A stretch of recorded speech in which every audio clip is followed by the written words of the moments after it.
আমরা এখন উদ্ধব কুণ্ডে এসে উপস্থিত হয়েছি। এখন বাজে রাত্রে 7:30।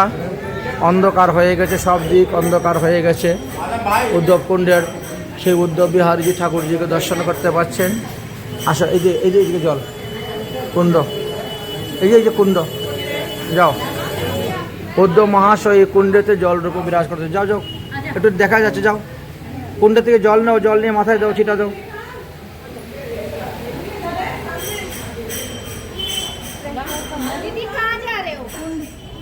हाँ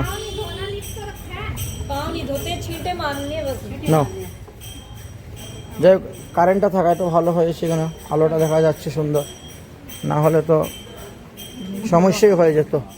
একেবারে অন্ধকার হয়ে গেছে, রাত্রে 7:30 বেজে গেছে। তাই দেখো উদ্ধব কুণ্ড, এই জায়গায় এদিকে আমি আছি।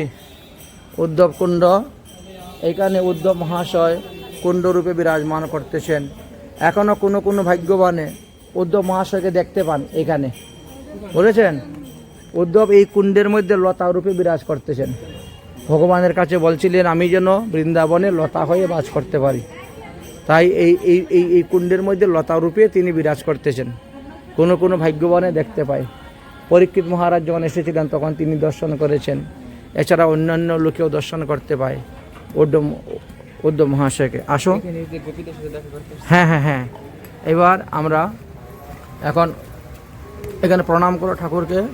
শ্রীকৃষ্ণ রাধারানী আছেন আর উদ্ধব আছেন। উদ্ধব শ্রীকৃষ্ণ রাধারানীকে দণ্ডবোধ করো, প্রণাম করো, দর্শন করো। রাজ মহারাজ ওই প্রণাম করো।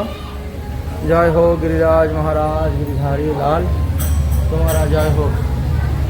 এই হলো অতি উত্তম স্থান, পবিত্র স্থান। এই দেখো উদ্ধব শ্রীকৃষ্ণ রাধারানী দর্শন করেছ? আসো, জয় হোক। তাহলে আমাদের উদ্ধব কুণ্ড দর্শন হয়ে গেল। আমরা উদ্ধব কুণ্ড দর্শন করে নিলাম। রাত্রি হয়ে গেছে, অন্ধকার হয়ে গেছে, এই জন্য আর ভিডিও করা সম্ভবপর হচ্ছে না, আর সম্ভব হবেও না আর ভিডিও করা। বাকিটা আমরা এমনি দর্শন করে নিব।